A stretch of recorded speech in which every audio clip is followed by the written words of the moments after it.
हर रोज नई कहानी देखने के लिए सब्सक्राइब करें मेरे चैनल को और बेल आइकन दबाना ना भूलें। मीनाक्षी अपने भाई मोहन की शादी में अपने काले घने बालों के साथ सुंदर सी हेयर स्टाइल में शादी की रौनक बनकर घूम रही थी। सभी उसके लंबे काले घने बालों को देखकर हैरान थे।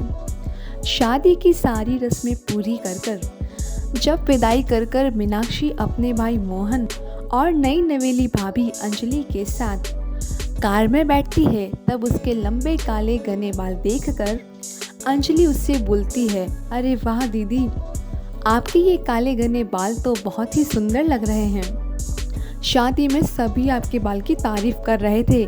मेरी कज़न सिस्टर्स तो आके बोल रही थी कि ससुराल जाकर मैं आपसे आपके बालों का राज पूछूं। अच्छा सच में भाभी, तारीफ के लिए शुक्रिया कहना उनको। मीनाक्षी की इस बात पर उसका भाई हंसने लगता है और बोलता है कि इसके बालों को अच्छा कहने वाले ना एक दिन खुद अपनी बातों पर शर्मिंदगी महसूस करेंगे। तब मीनाक्षी उसको कहती है कि इससे आगे मत बोलना भाई, नहीं तो मैं तेरा क्या हाल करूँगी ये तू सोच भी नहीं सकता। तब अंजलि बोलती है कि अरे अरे आई भाई बहन तो मेरे सामने ही लड़ने लगे। वैसे मैं भी अपने भाई के साथ बहुत लड़ती थी और गुस्से में हम एक दूसरे के बाल भी खींच लिया करते थे। ऐसे ही नोकझोंक करते करते मीनाक्षी अपनी नई नवेली भाभी को साथ में लेकर अपने घर आती है, जहां दरवाजे पर मोहन की माँ शीला आरती की थाली हाथ में लेके दरवाजे पर खड़ी होती है और बहू के आने पे बोलती है कि लो जी, आ गई मेरी बहू। अरे मैं तो कलश लाना भूल ही गई। मीनाक्षी अंदर आ और रसोई में कलश रखा है, वो लेकर आ जा। मीनाक्षी रसोई में जाती है और चावल से भरा कलश लेकर बाहर आती है और वो कलश भाभी के कदमों में रखने को झुकती है और उसके सारे बाल अंजलि के कदमों में आके गिरते हैं और उसका चिकना टकला सर उसके भाभी के सामने आ जाता है, जिसको देखकर अंजलि बोलती है, हाय राम दीदी, आप टकली है, आपने पहले क्यों नहीं बताया? फालतू में कार में बैठे बैठे आप इतनी लंबी लंबी फेंक रही थी। इस पर मीनाक्षी कहती है कि भाभी तो क्या मैंने कुछ कहा था, आप ही तो मेरी तारीफ़ें करे जा रही थी, मैंने तो बस शुक्रिया ही बोला था। तब शीला कहती है कि अरे बहू, इतनी हैरानी वाली कौन सी बात है, अब ये टकली है तो क्या कर सकते हैं, इसके ख्वाब है लंबे बाल रखने के, इसलिए ये वीक पहनकर घूमती रहती है। तब अंजलि पूछती है कि पर ये टकली हुई कैसे? शीला बोलती है कि ये बहुत लंबी कहानी है, इसने इसके बालों को अच्छे करने के लिए बहुत तरह के शैम्पू का इस्तेमाल किया और अंत में कोई शैम्पू ट्राई करने के लायक इसके बाल ही ना रहे। अच्छा अब ये सब छोड़ो और तुम गृह प्रवेश करो। अंजलि का गृह प्रवेश होता है और वो अपने ससुराल में कदम रखती है। ऐसे ही कुछ दिन बीत जाते हैं। एक शाम सभी बैठे हुए थे और टीवी में मोहन की शादी की वीडियो और फोटोज़ देख रहे थे।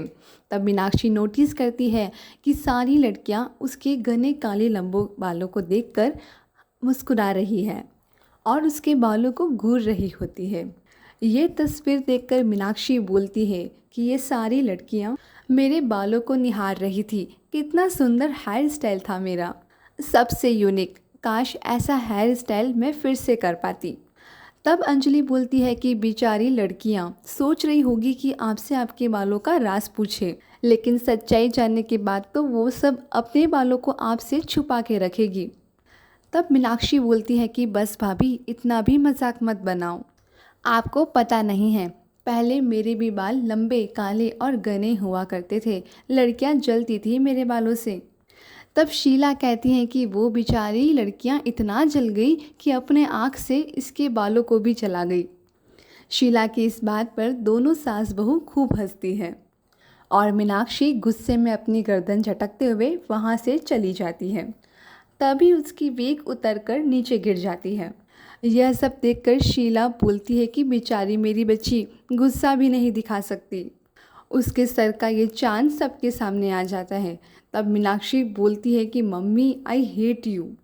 इतना बोलकर मीनाक्षी अपनी वेग उठाकर अपने कमरे में चली जाती है और पलंग पर पसर कर वो अपनी आंखें बंद कर लेती है और एक ख्वाब में पहुंच जाती है, जहाँ मीनाक्षी एक बेहद ही सुंदर लड़के के सामने होती है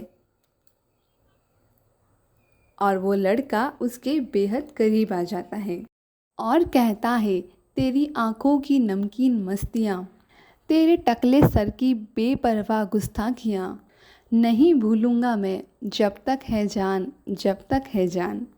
तब मीनाक्षी गुस्से में बोलती है कि क्या बोला टकला। ऐसा बोलकर मीनाक्षी का ध्यान उसके सर पर जाता है और वो खुद को टकला पाकर चिल्लाती है।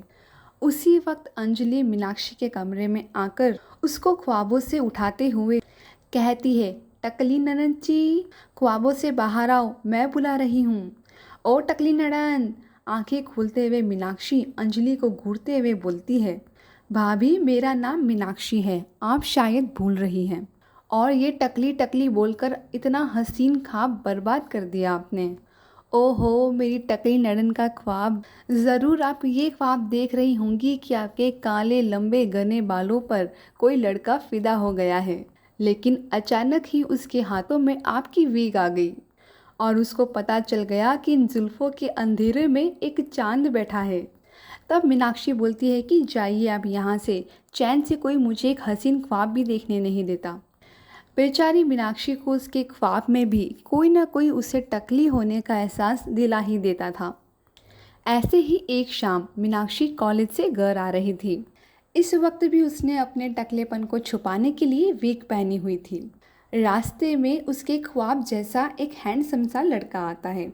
मीनाक्षी उसको देखने में इतनी खो जाती है कि वो चलते चलते उससे टकरा जाती है और वो लड़का जैसे ही मीनाक्षी को गिरने से बचाने के लिए अपनी बाहों में थामता है, तभी बेचारी मीनाक्षी की विग एक बार और उसे धोखा देते हुए नीचे गिर जाती है और उसका चांद सा टकला सर देखकर वो लड़का उसे संभालने की जगह गिराते हुए कहता है, माफ़ करना दीदी, मैं चलता हूँ।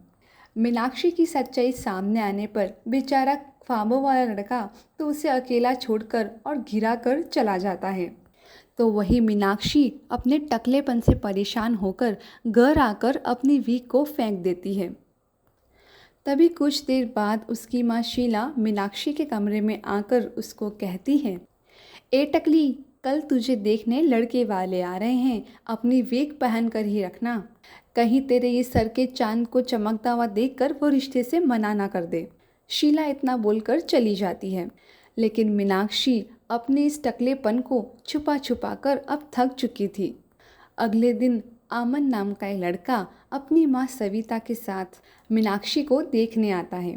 मीनाक्षी उनके सामने एक सुंदर सी साड़ी पहने लंबे बालों की विग लगाकर आती है और उसको देखकर लड़के की माँ बोलती है, अरे वाह, आपकी बेटी तो बड़ी सुंदर है और इसके लंबे बाल तो बेहद ज़्यादा सुंदर है। पता है, पहले भी एक लड़की देखी थी जिसके भी घने काले घने बाल थे, लेकिन वो तो टकली निकली।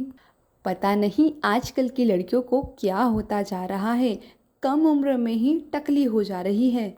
सविता की इस बात पर मीनाक्षी को गुस्सा आ जाता है और वो अपनी विग उतारकर फेंकते हुए कहती है कि बस बहुत हो गया। देख लीजिए, मैं टकली हूँ, मुझे इस बात से कोई प्रॉब्लम नहीं है। मैं भी ऐसा नहीं होना चाहती थी, लेकिन अब हो गया तो क्या करूँ।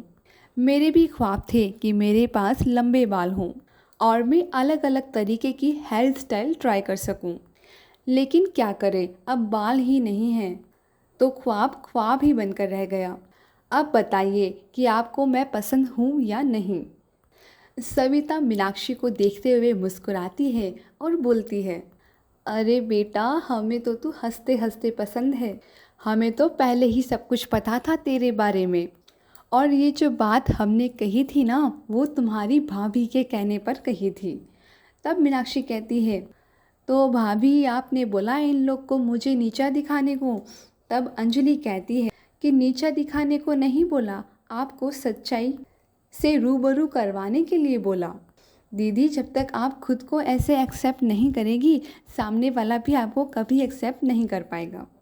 माना आप टकली अपनी मर्जी से नहीं हुई, लेकिन अब हो तो छुपाना कैसा। तब मीनाक्षी कहती है कि सही कहा भाभी आपने, अब से मैं ऐसे ही रहा करूँगी। और अब विग तो कभी नहीं लगाऊंगी, लंबे बालों का ख्वाब ख्वाब समझकर ही भूल जाऊंगी। तब अंजलि कहती है कि उसकी कोई ज़रूरत नहीं पड़ेगी, मैंने आपके लिए अपनी मम्मी से कहकर एक बहुत ही इफ़ेक्टिव ऑयल मंगवाया है। मैं वही लगाती थी, उससे आपके बालों की रुकी हुई ग्रोथ बढ़ना शुरू हो जाएगी। फिर आप वापस से बालों वाली ननद हो जाओगी। तब मीनाक्षी कहती हैं कि सच में भाभी आप बहुत ही अच्छी हैं, thank you so much. Anjali के दिए हुए ऑयल का इस्तेमाल करने से मीनाक्षी के सर पर धीरे धीरे बालों का आना शुरू हो जाता है और 6 महीने के बाद उसकी शादी होने वाली होती है। तब उसके बाल कम से कम लड़के जितने लंबे हो जाया करते हैं। समय के साथ उसके लंबे बालों वाला ख्वाब भी पूरा हो जाता है। मैं बहुत ही सुलझी हुई लड़की थी जिसके माँ बाप का देहांत बचपन में ही हो गया था। तब से मानो उसका भाई ही उसकी दुनिया था। वो अपने भाई की हर बात मानती और उसकी खूब सेवा भी करती। एक दिन निम्मी अपने भाई से बोलती है कि भाई अब तो मेरा कॉलेज भी क्लियर हो गया है, अब तो तुमको मेरी फ़िक्र छोड़कर शादी कर लेनी चाहिए। अरे पागल, तू ये कैसी बातें करती है, अब इस उम्र में मुझसे शादी कौन करेगा, अब तो तेरी शादी की उम्र है। तब निम्मी बोलती है कि नहीं भैया, मैं तब तक शादी नहीं करूँगी जब तक कि आपकी शादी नहीं हो जाती। समय बीतता जाता है और फाइनली अशोक निम्मी की ज़िद के आगे अपने घुटने टेक देता है और भारती नाम की लड़की से शादी कर कर उसको घर लेके आता है। भारती स्वभाव की बहुत ही चिड़चिड़ी थी। वो सारा दिन बस आराम किया करती और बेचारी निम्मी घर के सारे कामों को करती थी। जैसे ही अशोक शाम को घर वापस आने वाला होता, तब भारती काम करने का नाटक किया करती।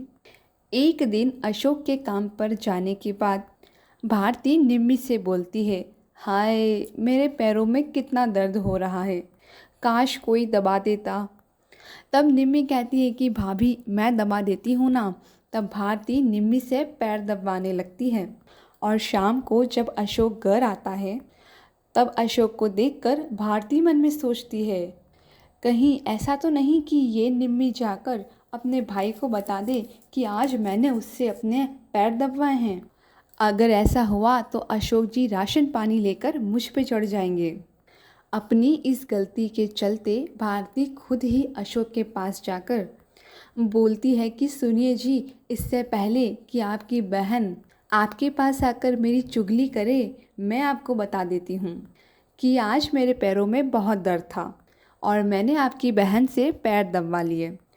तब अशोक कहता है कि अरे क्या हो गया, हम सब तो एक ही परिवार हैं, अगर तुम्हारे पैर कभी भी दुखे तो तुम निम्मी से अपने पैर दबा सकती हो। ऐसा सुनते ही भारती के तो पैर निकल आए। वो आए दिन निम्मी से अपने घर का और अपना सारा काम करवा लिया करती थी। निम्मी कभी भी अपनी भाभी के खिलाफ एक शब्द नहीं सुनती थी। ऐसे ही समय बीतता जाता है और निम्मी की उम्र शादी लायक हो जाती है। वही भारती सोचती है कि अगर निम्मी की शादी हो गई तो घर का सारा काम उसे करना पड़ेगा और घर की सारी जिम्मेदारियां मेरे ऊपर आ जाएगी। नहीं नहीं, उसकी शादी मैं कभी नहीं होने दूंगी। अपनी काम चोरी के चलते भारती निम्मी के लिए जो जो रिश्ते आते हैं उसमें कोई ना कोई कमी निकाल कर उन्हें कैंसिल करवा देती थी। ऐसे ही एक दिन निम्मी को देखने गौतम नाम के लड़के का रिश्ता आता है कि तभी मौका पाकर भारती गौतम के पास जाती है और उससे कहती है, भगवान झूठ ना बुलाए गौतम जी, वैसे तो हमारी ननद लाखों में एक है, मगर उसकी कुछ बुरी आदतें भी हैं, जैसे ड्रिंक करना और सुट्टा तो मानो उसकी रग रग में बसा है। उम्मीद है आपसे शादी करके वो ये सब छोड़ देगी। गौतम भारती की ये बातें सुनकर हैरान हो जाता है, लेकिन वो मन में सोचता है कि आखिर मुझे इससे अच्छा परिवार और कहाँ मिलेगा। ये लोग चाहते तो ये सब बातें छुपा सकते थे, लेकिन इन्होंने सब कुछ सही बताया। तभी निम्मी वहाँ आ जाती है और गौतम को वो पहली ही नज़र में भा जाती है, जिसके बाद बिना देरी के गौतम के परिवार वाले उनका रिश्ता पक्का कर देते हैं। उनके जाने के बाद भारती निम्मी से बोलती है, अच्छा ननद जी, ये बताओ कि आपको गौतम जी कैसे लगे। भाभी वो बहुत अच्छे हैं, केयरिंग हैं और मुझे पसंद भी बहुत हैं। हाँ वो तो ठीक है, पर क्या तुझे पता है कि वो गुटखा बहुत खाते हैं? तूने देखा था कि उसके होठ कितने लाल थे? मैं नहीं चाहती कि मेरी फूल सी नड़न को इतना घटिया लड़का मिले। भाभी आप कितनी अच्छी हैं और मेरी कितनी चिंता करती हैं। आप फिक्र मत करो, मैं उनकी सारी बुरी आदतें छुड़वा दूंगी। भारती ये समझ जाती है कि अब निम्मी और गौतम का रिश्ता तोड़वाना थोड़ा मुश्किल है। उस दिन के बाद से अक्सर निम्मी और गौतम कॉल पर एक दूसरे से बात किया करते। निम्मी को ये पता चल जाता है कि गौतम के होठ प्राकृतिक रूप से लाल हैं और वो गुटखा नहीं खाता, और गौतम ये जान जाता है कि निम्मी में कोई बुरी आदत नहीं है। ऐसे ही गौतम एक दिन अपने घर पर बैठा हुआ सोचता है कि इसका मतलब ये हुआ कि भारती भाभी ये नहीं चाहती कि हमारी शादी हो। इससे पहले कि वो शादी में और दिक्कत डाले, मुझे निम्मी के पास जाकर उसे सब बताना होगा। गौतम निम्मी के घर आता है जहाँ भारती दरवाज़ा खोलती है और गौतम को सामने देखकर वो हैरान होकर बोलती है, अरे गौतम जी आप यहाँ? अरे शादी अगले महीने है, क्या थोड़ा भी सब्र नहीं हो रहा? जी मैं निम्मी से मिलने आया हूँ, कुछ ज़रूरी बात करनी है। तब भारती गौतम जी के हाव भाव देखकर सोचती है कि शायद ये रिश्ता तोड़ने आया है। आइए आइए, अंदर आइए, बाहर क्यों खड़े हैं, मैं आपके लिए नाश्ता लेके आती हूँ। भारती ये बोलकर नाश्ता लेने चली जाती हैं। तब गौतम निम्मी के पास पहुंचकर उसे बोलता है, निम्मी आज मैं यहाँ तुमसे कुछ कहने आया हूँ। ओहो, तुम यही बोलोगे कि तुम मुझसे प्यार करते हो? ये बात तो तुम मुझे कॉल पर भी कह सकते थे। निम्मी मजाक मत करो, मेरी बात सुनो। ये सुनकर तुमको बुरा लगेगा, पर ये सब सच है। निम्मी तुम्हारी भाभी तुमको ज़रा भी प्यार नहीं करती और तुमको नौकर बनाकर रखती है और सारी ज़िंदगी तुमको उनका नौकर बनाकर साथ में रखना चाहती है। उन्होंने मुझसे कहा कि तुम शराब पीती हो। गौतम की बात सुनकर निम्मी को बहुत गुस्सा आता है और वो गौतम के गाल पर थप्पड़ लगा देती है और बोलती है कि तुम ऐसा सोच भी कैसे सकते हो? मेरी भाभी मेरी माँ समान है और भाई बाप, वो मेरी माँ जैसी है, और अगर वो मुझसे थोड़े बहुत काम करवा भी लेती है तो इसमें बुरा क्या है? ये उनका हक है। आज के बाद दोबारा मेरी भाभी के लिए कुछ कहा तो मुझसे बुरा कोई नहीं होगा। दफ़ा हो जाओ यहाँ से, और मुझे नहीं करनी तुमसे कोई शादी वादी। ये सब बातें भारती सुन लेती है और उसकी आंखों में आंसू आ जाते हैं, जिसके बाद नाश्ते की प्लेट उसके हाथ से गिर जाती है और वो बोलती है कि कितनी अभागन हूँ मैं, मुझे दुनिया की सबसे अच्छी नड़न मिली है और मैंने उसी के साथ इतना गलत कर दिया। हाँ निम्मी, गौतम जी जो भी कह रहे हैं वो सच है, मुझे माफ़ कर देना। तब निम्मी कहती है कि भाभी अगर आप चाहती हो कि मैं शादी ना करूं तो मैं आपसे वादा करती हूँ कि मैं शादी कभी नहीं करूँगी। इतना कहकर निम्मी रोते हुए बाहर चली जाती है और गौतम भी अपने घर चला जाता है। लेकिन भारती को अपनी गलती का पछतावा होने लगता है और इसी चिंता के चलते उसकी तबीयत बहुत ज़्यादा ख़राब हो जाती है और इसी के साथ वो बिस्तर पकड़ लेती है। उसे इस हालत में देखकर अशोक बोलता है, क्या हो गया है तुमको? अगर कोई बात है तो मुझे बताओ। तभी निम्मी वहाँ आ जाती है और उसे देखकर भारती बोलती है, निम्मी मुझे माफ़ कर दो, मैंने तुम्हारे साथ बहुत गलत किया। आज मुझे उसी की सज़ा मिल रही है। भाभी मैंने आपको माफ़ कर दिया है, अब आप सारी पुरानी बातों को भूल जाओ और जल्दी से ठीक हो जाओ।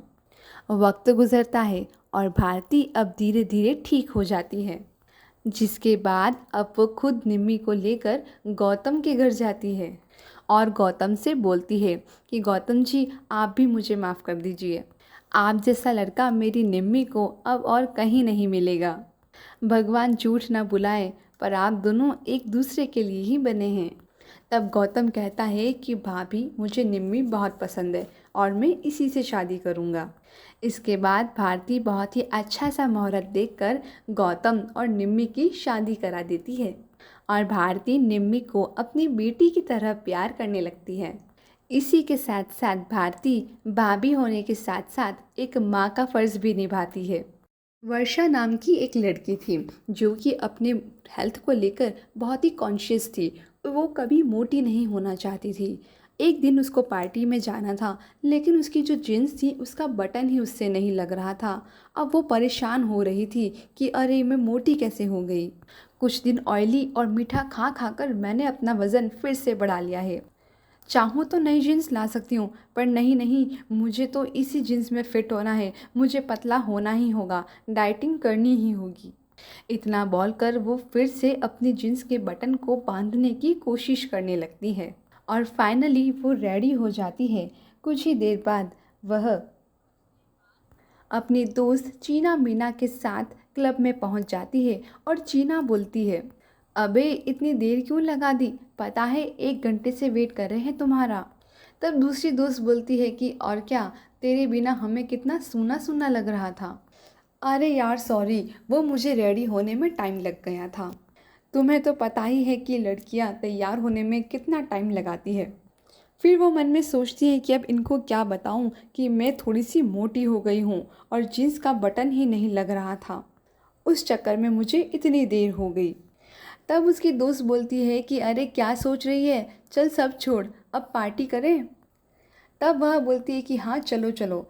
इस तरह तीनों मिलकर पार्टी में ड्रिंक्स करती है और डांस करती है। कुछ घंटों बाद जब वर्षा थक जाती है तो वह बोलती है कि अरे यार मैं बहुत थक गई, अब मुझसे और डांस नहीं होगा। तुम दोनों अपना कैरी ऑन रखो, मैं साइड में बैठने जा रही हूँ। तब उसकी दोनों फ्रेंड कहती हैं कि ठीक है, हम तो अभी और डांस करेंगे। ऐसा बोलकर वर्षा ड्रिंक्स सेक्शन में जाकर बैठ जाती है और ड्रिंक्स करने लगती है। तो उसको धीरे धीरे नशा होने लगता है। तब वह खुद से ही बोलती है, अरे यार ये मैंने कौन सी ड्रिंक पी ली, इसमें तो बहुत सारी कैलोरीज होती है, अब मैं और मोटी हो जाऊंगी। पर इसे पीकर मुझे कुछ अजीब अजीब सा क्यों लग रहा है, कितना गंदा सा स्वाद था इसका, बाहर जाती हूँ मैं। ये बोलकर वो बाहर क्लब के बाहर जाती है और टहलने लगती है। इतने में ही उसे उल्टी हो जाती है और वह ज़मीन पर चक्कर खाकर गिर जाती है। वहीं से शिवम नाम का लड़का गुजर रहा होता है और वह वर्षा को बेहोश पड़े हुए ज़मीन पर गिरा हुआ देखता है और वह वर्षा को गोद में उठाकर सोचता है कि यहाँ तो आसपास कोई दिख नहीं रहा है, लगता है ये अकेली आई थी। मैं इसको अपने घर ले जाता हूँ। अरे इसका फ़ोन भी यहीं है। वो वर्षा का फ़ोन भी उठा लेता है और अपनी कार में बिठाकर वह अपने घर ले जाता है। उसे एक कमरे में वह लेटा देता है और इसका माथा छूकर वह चेक करता है कि उसे कहीं फीवर तो नहीं है।